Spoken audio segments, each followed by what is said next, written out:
Hey everyone, welcome to another edition of The Bullet. My name is Paul Lathrop. I'm the Deputy Director of New Media for the Second Amendment Foundation. Joining me today, Rob Morse. Rob is one of my longest term cohorts. I don't want to call him old. He's not that old yet, but one of the guys I've worked with for the longest. Rob and I have been working together for probably 8 or 9 years now, right, Rob? God, I'd have to go back and look when we were both in Orlando together, Paul. It's been a Yeah, pleasure. that's when we met, was at the GRPC in Orlando. hmm Started hmm working together shortly after that. Um, but today's busy day, man. We've got way more stories than we're going to be able to get covered. So Do you remember before the Bruin results from the Supreme Court, we thought we might cover the news. Now we can guarantee it's leaking between our fingers. We can just grab the big pieces. There's so much to talk about. oh yeah, absolutely. It's very much. I find myself a news editor as well as a news reporter these days There you go. because is this story bigger than that story? And I've spent the last 90 minutes figuring that out, trying to Well, figure let's what let's we're going go to to the cover. let's go to the Senate and the ATF nominee. Yeah, let's do that. ATF does now have not a nominee, but the ATF has a leader in, and Steve Dettelbach. I didn't even know this was coming up in the Senate, or I would have been yelling about it yesterday. Uh, Republicans Rob Portman, who's retiring this year, of Ohio, and Susan Collins of Maine, who's not up for re-election until 2026, joined Democrats in voting to confirm Dettelbach, a former U.S. attorney for the Northern District of Ohio, who, by the way, has never owned or been issued a firearm in any of his jobs. Exactly who we do not want leading the ATF, but that is his new assignment in the government, is head of the ATF. That hit this afternoon. What Rob, neither Go ahead. What neither senator wanted to admit out loud is that he got votes because he was supported by anti-gun billionaire Michael Bloomberg yep, and Money Talks. Now, it doesn't talk so loud for Portman. He's retiring. By the way, I'm sure that Portman still has a campaign committee that'll accept funds from Bloomberg. What do you mean he can't be bribed just because he's not running for reelection? And Collins, same way. Well, Money Talks and voters need to listen too, and we need to remember. as long as I still have a voice and I'm still broadcasting, I will guarantee you, people who live in Maine, that I will be reminding you in 2026 that Susan Collins is not your friend. Right. So yeah, she hasn't been. She's one of these four-legged mammals that has the big horn out the snout. You know. Right. What's fascinating is actually right now the BATFE needs a lawyer at its head Mhm. because with the new Supreme Court EPA ruling that said, look, federal agencies, it's no longer to have this excuse where somewhere in a federal law it says, go do good. And you say, we're going and doing good. Therefore, we get to impose billions of dollars of finely crafted regulation. Say, no, no, that's outside the scope of what was described in the law. That was a recent U.S. Supreme Court ruling, West Virginia versus EPA. The Came out ATF is going to have to come back to Congress and say, what do you want us to do? Because we've been doing things that are blatantly illegal today. That ruling came out the day after Bruin did, and Yeah. and I don't expect, simply because this guy is a lawyer, he's going to find an ingenious way to do the mental gymnastics and figure out that that ruling does not apply to the ATF. And it won't take much to run that up the chain of command. I mean, it's one step. Well, Uh, what's Paul? I have another speculation about what will happen. He will try that. Oh, we know he will. That's why he was put there by Bloomberg. You're exactly right in that regard. But a judge will say, no, I'm going to stay the enforcement of those regulations until you show me where they are cited in congressional legislation, the text of the committee meetings, the law that was passed, and they're not there. You're right. They are not there. They're not even close. Did we already see someone talk about challenging the ATF and the NFA, the National Firearms Acts of Yes. 34 and 68? I don't believe that one's going to go the way that we want it to, but I do believe it is going to fall. I just don't think this first swipe is going to get it. What's fascinating to me, and Paul, you work for the SAF, you probably have, I hope you have access to information, as one famous pundit says, I just know what I read in the newspapers.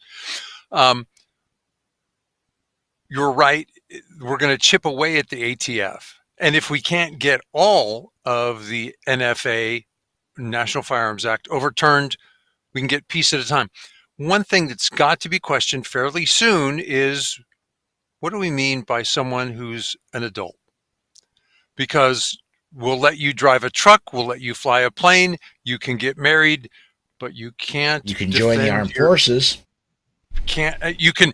Uncle Sam will give you a gun, but you can't go and buy one at Walmart to defend your family. Something doesn't add up here. You're absolutely right. Let me get a couple of comments in here, and some of these I'm gonna get. We're gonna talk about both of these stories, or we'd plan to at least. But let me get up Jacob's comment here first. He says, in New York, GOA filed broad legal challenge to Governor Hochul's law. Also, GOP congressional candidate Carl Palladino filed narrow challenge based on private property rights. That was up in our list of stories to get to today.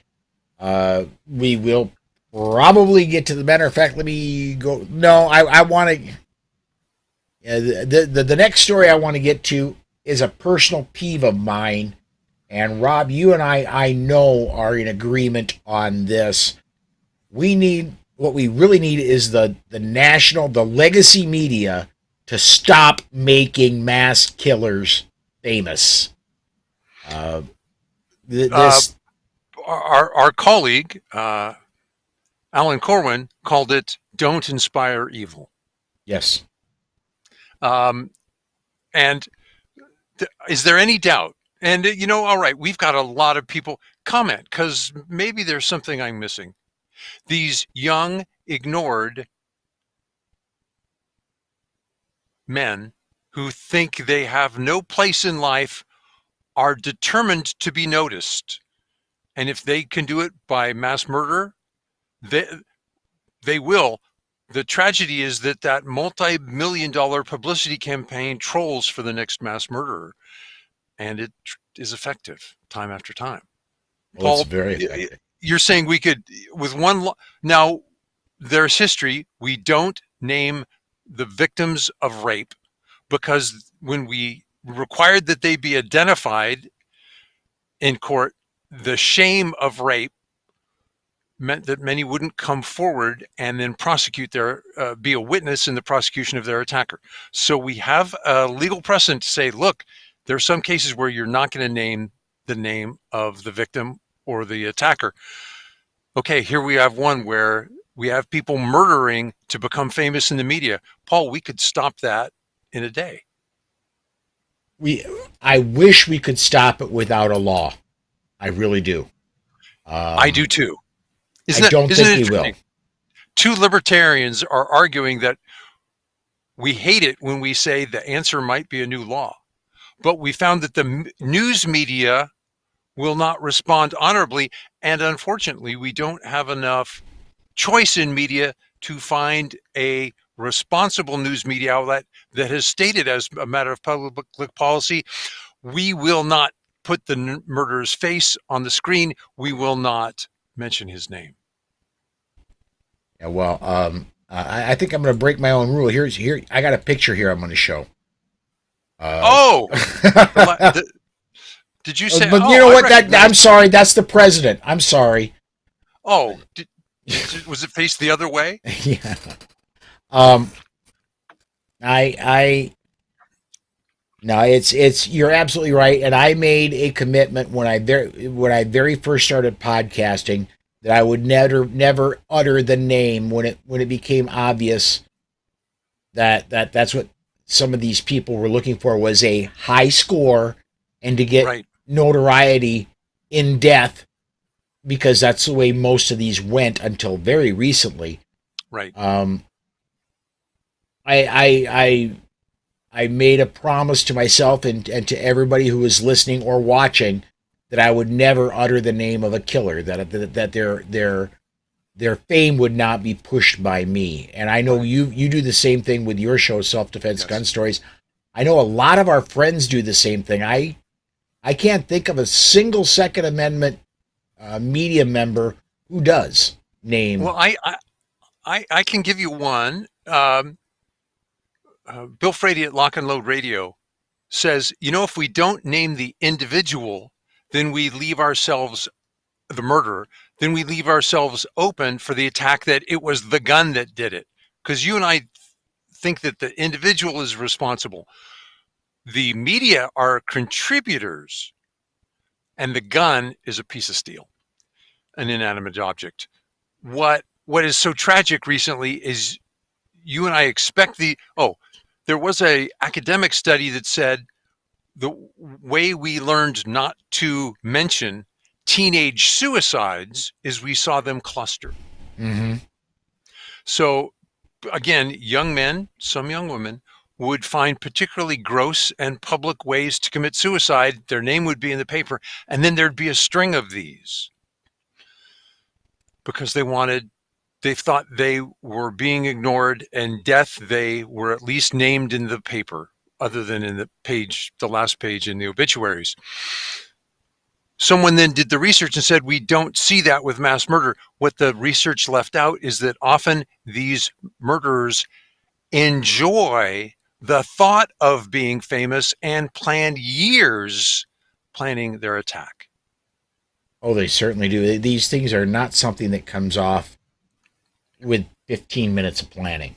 It Un- takes. un- Unlike teenage suicide, which tends to be an impulsive act, has the wrong motivations, these attacks go on for years, years and years. So the thought that, we need to pass a background check, that will stop them, or we need to have a waiting period for firearms. What's tragic is part of the enjoyment that mass murderers have is they will tell a few people they're going to kill, and they're savoring that event while they're still alive, and not well. Some people take them seriously. Great. They then call the FBI, who then ignores it. Yeah, I bring this up quite often. The book Warnings Unheeded by Andy Brown. Yes. Yep. Uh, in his particular case, Andy was a MP in Washington State at Andrews Air Force, or not Andrews, but Fairchild Air Force Base There you go. in I want to say Spokane, and there was a active killer there who had killed I want to say 18 people, and after the incident, he dug through all the information that he could get, and the I honestly, reading this book, it's just like a train wreck. You can't watch, but you cannot not watch. Right. It's clear something very bad is going to happen, and yet time after time after time, this both in both instances, the killer and the the pilot who ended up destroying many members of his crew and a couple people on the ground, killing them. In both cases, the signs were there. It's just the people kept looking away, kept shoving it Right. off to the next person because it's really someone else's responsibility. And you would think that sooner or later you're gonna have somebody that says, "Look, not on my watch." Right. Right. And really someone who was willing to say, I would rather do my job and walk out with honor than advance my career and leave a potential disaster for the next guy to have to deal with. Yeah. And too many individuals were willing to sweep it under the rug. Paul, we've asked people to address this issue before by saying the only reason the media covers it is so that you and I will watch through the next commercial. And if we're willing to do that and write down the name of the next advertiser and say, your ad came on after a mass murder, are you sure that's what you want? And they showed the picture and gave the name of this murderer to promote him so that I would watch through the commercial. I'm a little ashamed of you for funding this radio station. We don't need a law, but too few of us do that. I don't watch mass media anymore. I don't either. I really don't. So I consume media. I do a lot of internet news searches throughout the day. But, right. And I watch local media mainly to get the weather. But I cannot tell you the last time that I sat down to watch the national news. Yeah, I can. It was just before the inauguration, and I was appalled, even because I watched Fox, I watched NBC, I watched CNN, and I watched I want to say it was One American News, and all of them were so biased. I want a neutral news service on TV, and there isn't one. Period. Fox is close. Was closer. Is not as close as it is now. Right. So, yeah. So, in now a year and a half, I haven't watched a national news broadcast, and I say this all the time as well. We are going around the legacy media. Podcasts are exploding. YouTube, Facebook videos are exploding. Rumble, other types of media. People are going around the legacy media. The CNN is getting record low numbers. I don't think that's because people are turning them off to go to other networks. I think they're turning them off to go catch self-defense gun stories, to catch The Bullet, to catch Polite Society podcasts. What I think that has sadly done is made the news media more desperate. Hi, we'd like to give you real journalism, but instead we're going to be a media prostitute. Sad in either case, but we do have to fix it. I'm glad that, with a few exceptions, and in their case for good reasons, we don't name the murderers or show their image. Yes. You want to go on to... well, I want to get a comment in here real quick. There we go. Because it's going to lead us. I want to take a turn in stories.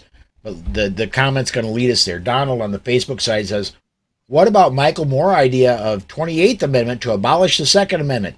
From what I read in it, it's quite terrifying in light of all the Republican turncoats that voted for Biden's recent anti-gun law. It is concerning.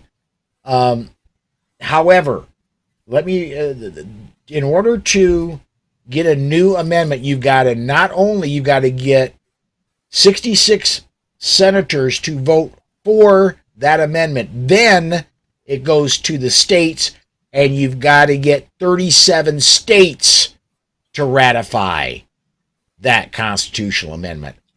I'm going to say the chances are slightly less than zero of Michael Moore's push to get the Second Amendment nullified. Well, okay. This is the tale of a decades-long publicity plan run deliberately by editors who will never tell you that Jacob's gun and Paul's gun and Rob's gun and our neighbors' firearms save millions of lives every year. We have the right to them. Not only do we have that right, they're saving lives. They are a life-saving device. And if the news editors thought, if we don't tell that story, good, because we don't want, that's vigilante justice. No, that's grandma refusing to be run over by two thugs who broke down her door in the middle of the night. Yeah. I want to get this quote directly from Michael Moore.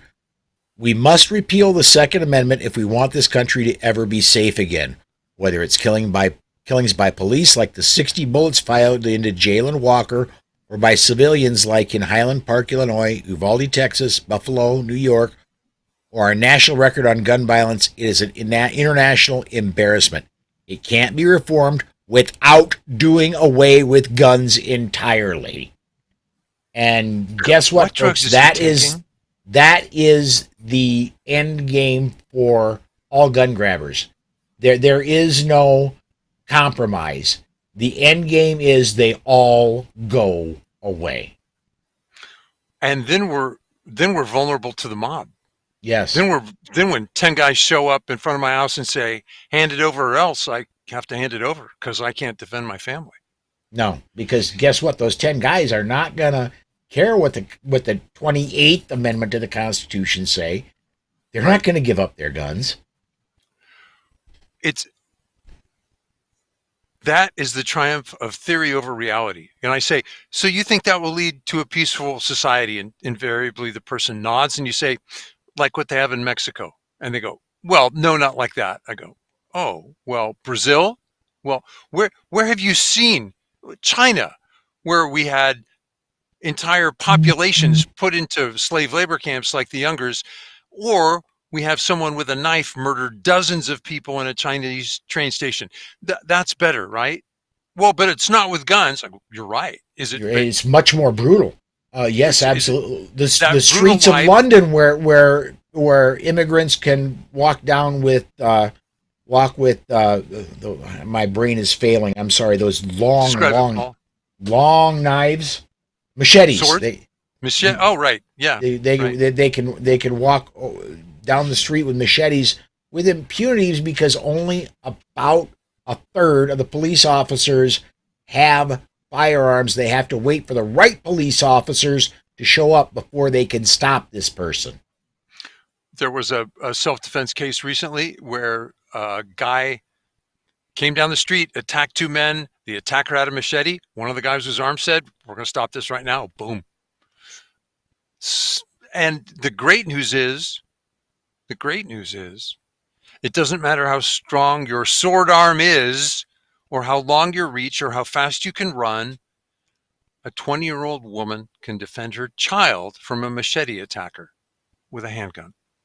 Rob, do you remember, this is way back, I don't even know if you joined the podcast yet, talking about Politics and Guns podcast. It's been that long ago. There was a case of a young lady in Oklahoma, single mother. The reason she was a single mother is her husband, unfortunately, had passed away. From cancer. Yes. She inherited his shotgun, and a thug is breaking down the front door. She's on the phone with the sheriff's department. Two thugs. Yeah. And the deputies are racing to get there, but they're 20 minutes out. And no training, no nothing. This is another reason why I hate the training requirements. This young lady had zero training with a firearm. Yet when that door came open, this young lady took care of business. I believe she had actually opened the basement door and, if you will, sought cover by coming down a couple of the steps so her body wasn't exposed. One thug breaks through the door. She hits him. The next guy, I think, ran. The two druggies were breaking in to get the pain medications that her husband, a terminal cancer patient, was using for pain management. Yeah. I don't know what brought that story to mind, but... Well, and the police confiscated her shotgun? Some people came up with donations to get her another one. Yeah. I want to jump to a couple because we're at 24 minutes and we've only got 30. So I want to get a few good news stories out. And believe it or not, one of them is Hawaii. Yeah. Hawaii is going forward with shall issue for concealed carry. They're staying with, you have to get a permit for concealed and you have to get a permit for open carry. They're Right. They're separate. staying with extremely restricted open carry permits, but it looks like the Attorney General for Hawaii is saying, look, all concealed carry is now going shall issue. That's what the Volokh conspiracy is Covered. reporting Right. today. I Well, hope that's the case. think of what that says, though. We don't mind you carrying a gun, but we couldn't let you promote the firearms culture by carrying openly. Now, you and I, there are times when I wanted to be identified as a gun owner. Right Mm-hmm. after a hurricane, for example, in my own city. But tactically, I'd rather be concealed. It's open carry is a deterrent right up until you become a target. So again, thank you to Alan Beck, who was the chief counsel in Young v. Hawaii, who helped push that forward. Yeah. A couple comments in here real quick, going back to the previous topic here. In Brazil, Donald says on the Facebook side, the murder rates are greater than the majority of several countries combined, including USA. And Brazil's another one of those where, almost like Japan, which has been in the news recently, where you just don't, as a civilian, don't get a gun. Well, I think the current president was trying to change that. He's been in office. Their numbers have spiked. I don't think they've reached equilibrium yet. Who else do we have coming up? Next comment is going back to the young lady we were talking about from Oklahoma. Ooh. Did they confiscate the narcotics too? I don't remember that. I don't remember whether they did or not. I would think, honestly, with the husband passing on, that they should have been disposed of. So if Right. they did confiscate the narcotics, I guess, I don't know that she would have had a problem with that. But Right. I think there were probably just too many issues to cover. I don't think she was hoarding the drugs. If she was, that was never came out in the stories. yeah, and if I remember right, again, this is years ago. This is a lot of years ago, 8 or 9 years ago. This was days after her husband passed. We're not talking Right. months. Right. Well, he was in the newspaper as having died recently, which made her a target. Yes. There are some. Another positive story, and this one out of Philadelphia. It looks like. Let me just read from this story off of the NRA's America's First Freedom. Self-defense is rising in Pennsylvania, and some of the media appear to be unsure whether this is a good thing. In a recent article from the Philadelphia Inquirer, the paper observes a sharp uptick in defensive use of firearms within the city. Citing several recent stories similar to the NRA's popular Armed Citizen column, the paper says documented defensive gun use almost doubled in the city of brotherly love last year, rising from 12 documented cases to 20. I will guarantee you that number is 10 times that at least. Yep. Continuing, the increase comes as the number of handguns legally purchased in the city have doubled in the last 2 years, while carry permits have increased a staggering 6,300% in 1 year, from 1,100 applications in 2020 to 70,000 in 2021, with women comprising half of new applicants. That's good news. That's great news. Now watch Democrats in Pennsylvania go, yeah, we'd really like to take away your gun rights. How is that going to sell to a young mom who has to get home late at night, maybe taking public transport in Philadelphia? How is that going to work just for someone who goes in and out of, it lives in PA, but they see what's happening in New York, where they see Democrats say, yeah, no, on the train, you really should be disarmed. Yeah. Wow. It is a culture shift, and it's important. It is. Next one, again, good news story. This one out of Maryland. This is off NBCWashington.com. Numbers are in, and it looks like a lot of people in Maryland are looking to carry a firearm in public following big changes to gun laws. Applications for concealed carry permits are up more than 700% from last year, according to Maryland State Police data obtained by News 4. They went up from 1,014 from June 23rd to July 2021 to over 7,165 the same period this year. Again, that's great news. And we're talking just outside of D.C. And that is the tip of the iceberg, because with shall issue becoming law in Maryland, it's in process. We don't know how it's going to break down. We don't know the ugly details that politicians will impose to restrict our rights. Those numbers will go up, Paul, 20-fold, 30-fold, 50-fold. Oh, yeah. When I talked to Amanda, she was saying that in Ohio, which is kind of middle of the road for shall issue states, and then they've since gone constitutional in Ohio. But when it was shall issue, it was 1 out of 14 adults. Right. So can you imagine the outskirts of D.C. when 1 out of 14 adults applies for a concealed carry permit? That's going to be huge. Can you imagine New York City when 1 out of 14 adults applies for a concealed carry permit? I can, and we talked about it. The New York scheme, it's hard to call it a plan, was that every one of those applicants had to appear before a judge. Okay, you have to cover to get them done in a year. I ran the numbers. It's about 1,000 a day. You don't have enough judges. Okay. And by the way, those judges have to go through 3 years worth of social media posts by every person. Have the right to. It's not necessary at all. We know it's ineffective.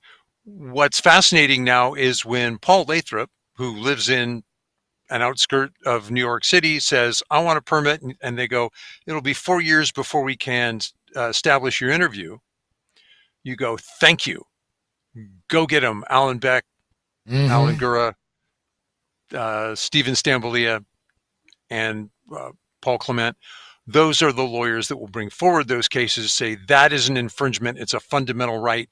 You either I want lawyers stacked up so it's a 20-minute wait, or it's an infringement. Did I say lawyers stacked up? I meant judges. Yes. Well, we are over time, bud. Before we go, though, I do need, as I do every time you're here, I do want you to talk about self-defense gun stories. I want you to talk about the Slow Facts blog and anything else you want to plug, man. Well, I'm going to back up. I'm with Paul on the Polite Society podcast. He and I have been stumbling through that for 8 years. Thank you, Paul. If it weren't for that, I never would have started Self-Defense Gun Stories, where I look at how our neighbors did when they defended themselves. And we ask the questions that the news articles don't cover. Was Grandma lucky, or was she good? Was she really using best practice? And what should we do in her place? I write the Slow Facts blog. I've got 20 articles a month, 2,000 accumulated so far. It'll take you a minute to work your way through. Just a little bit. And and honestly, I am in awe of Rob's writing ability and his insight of where to get his stories from. I wish I had his reasoning and his talent. He is you need to be checking him out. Thank you, sir. So that is going to do it for us today. I would encourage you the rest of the week, 5 p.m. Central Time, same bat time, same bat channel. Come check us out. We'll deliver the news of the day, including the news we didn't have time to get to that we did have prepared. We'll get to what we couldn't get to today, we'll get to tomorrow. But keep checking back with us. Thanks for watching, everybody.